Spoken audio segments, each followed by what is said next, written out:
the early 1900s, nestled among the wooded hills of Spring City, Pennsylvania, a new institution opened its gates.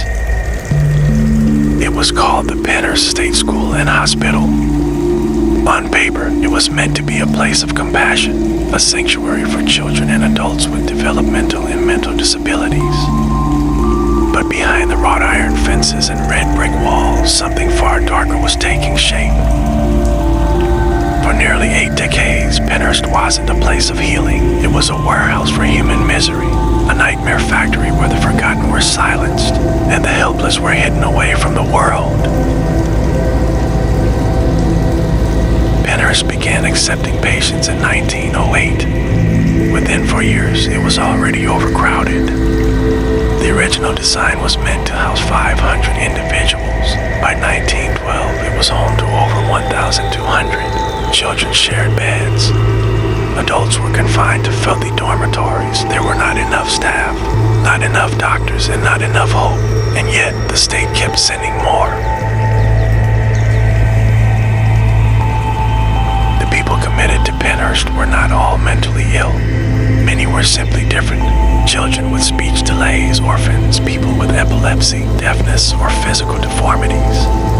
Others were deemed feeble-minded by 20th century eugenics standards, and society had no place for them.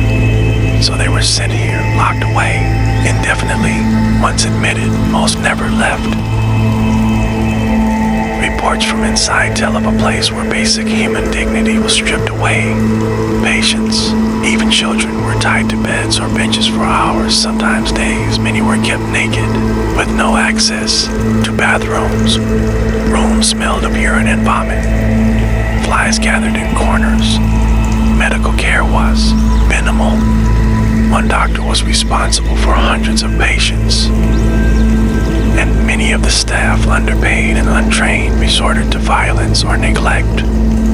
To documented cases of patients being beaten for screaming, slapped for not following instructions, or thrown into isolation cells the size of closets.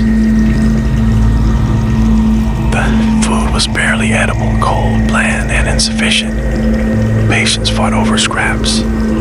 Some were so malnourished that their bones protruded from their skin. If someone bit another, they would have all their teeth removed. Some were forcibly sterilized as part of government-sanctioned programs. Their crime being undesirable. A girl named Marie was brought in at 12 for being promiscuous. She died there at 19, her cause of death listed as heart failure, though her file was filled with signs of abuse. By the 1960s, Pennhurst had become a ticking bomb. The public still believed it was a place of care until journalist Bill Baldini aired a shocking 5-part investigative report titled "Suffer the Little Children." But he showed the world was unthinkable.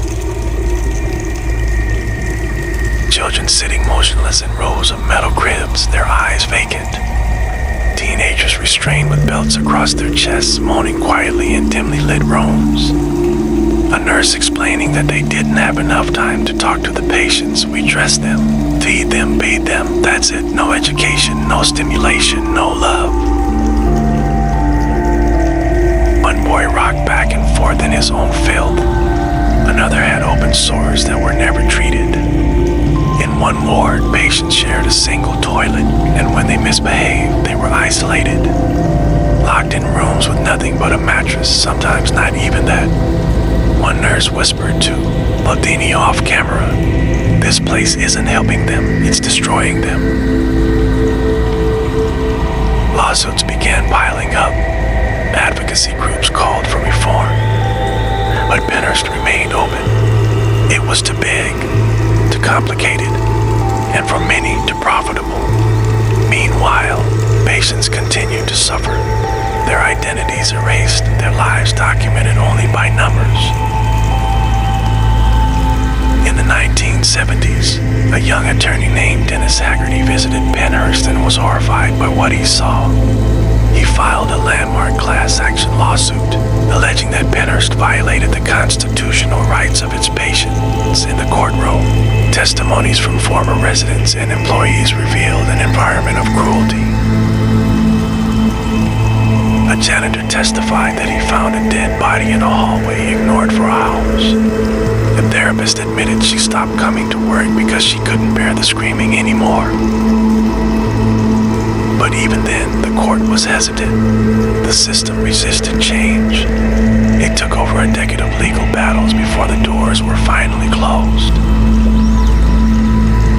In 1987, nearly 80 years after it opened, Pennhurst shut down. Its buildings were abandoned. Its patients relocated, many of them unable to adjust to a world they never knew. Some died shortly after release. Others disappeared into group homes. A few tried to tell their stories, but most were forgotten just as they had been inside. Today, Pennhurst still stands. The buildings are crumbling. Lines twist through the broken windows. Rusted wheelchairs lie in empty hallways. Visitors claim they hear whispers in the dark. Footsteps in locked rooms. Screams from the underground tunnels that connected the wards. Paranormal investigators say the energy of the place is unsettled. Some refuse to go back. But maybe what people feel there isn't the supernatural.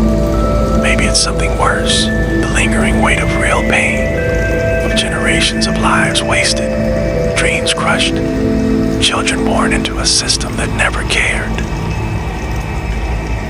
Pennhurst was not a haunted house, it was worse than that. It was a place where horror wasn't a ghost in the hallway. It was the hallway itself.